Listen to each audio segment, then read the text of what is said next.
রাধে রাধে। তো কথায় আছে না যে বাচ্চারা ভগবানের রূপ।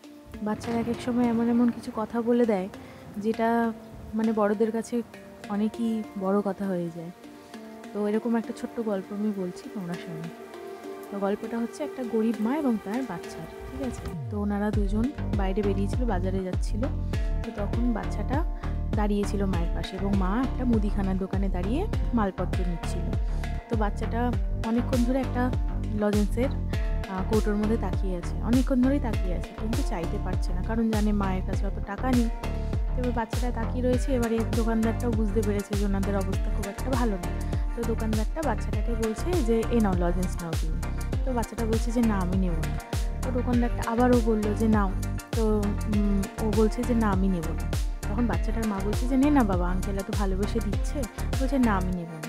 বলার পরে এবারে লোকটা কী করলো, লজেন্সের বোতলের ঢাকনাটা খুলে উনি ওনার হাতে করে কটা লজেন্স বের করে, এক মুঠো লজেন্স বের করে বাচ্চাটার হাতে দিল। তো বাচ্চাটা দুটো হাত এগিয়ে লজেন্সটা নিয়ে এবারে ওনারা বাচ্চাটা এবং বাচ্চাটার মাটা দোকান থেকে বেরিয়ে আগে এগোতে লাগলো বাজারে। তো তখন বাচ্চাটার মা জিজ্ঞেস করলো বাচ্চাটাকে যে তোকে যখন আঙ্কেল এতবার করে বলছিল যে লজেন্স নাও তুই নিলি না কেন? আর যখন উনি দিল তখন তুই নিয়ে নিলি। তখন বাচ্চাটা বলছে যে দেখো মা, আমার তো হাত ছোট, আমি যদি নিজের হাতে করে লজেন্সটা নিতাম তাহলে আমার হাতে কটাই বা লজেন্স উঠতো, কিন্তু যখন আঙ্কেল নিজের হাতে করে আমার জন্য লজেন্স দিলেন তাহলে দেখো তো আমার 2 হাত পুরো ভরে গেল। কত সুন্দর কথাটা, ভাবনাটা কত সুন্দর, শুধু একবার ভেবে দেখো তোমরা। আমরা কি করি, যখনই আমাদের বিপদ হয়, সমস্যা হয়, আমরা ভগবানের কাছে গিয়ে বলি ভগবান আমার এই সমস্যা হয়েছে, এটা করে দাও, ভগবান আমাদের এটা করে দাও, ওইটা করে দাও। উপরন্তু আবার কিছু কিছু মানুষ আছে তারা এমনও বলে ভগবান আমার এই ইচ্ছে পূরণ করে দাও, আমি এত টাকা তোমাকে দেবো বা এত টাকার মিষ্টি দেবো। কি ঘুষ দেবে? নিজের কর্মটাকে ঠিক করো, কর্ম ঠিক না হলে কোনোদিনও কিছু হবে না। এই গল্পটা থেকে এটাই বোঝা যায় যে ভগবান আমাদের অনেক কিছু দিতে চায়।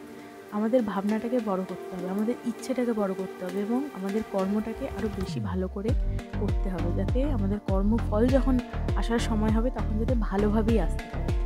ঠিক আছে? ওই যে উপরে যিনি এই বিশ্ব ব্রহ্মাণ্ডের মালিক, যিনি সৃষ্টিকর্তা, ওনার দেওয়ার জন্য উনি বসে আছেন। খালি আমাদের পাত্রটা বড় করতে হবে, ভাবনাটা চিন্তাটা বদলাতে হবে এবং সবসময় ভগবানকে গিয়ে বললে হবে না যে আমাকে এটা দাও, ওটা দাও, এটা দাও, ওটা দাও। উনি যেটা দেবে ভালোর জন্যই দেবে। যখনই যেটা প্রয়োজন হয়, তুমি না চাইতেও ঠিক উনি কারোর না কারোর মাধ্যমে তোমার কাছে পৌঁছে দেবে। খালি নিজের ইচ্ছাটাকে ভালো করো এবং কর্মটাকে ভালো করো।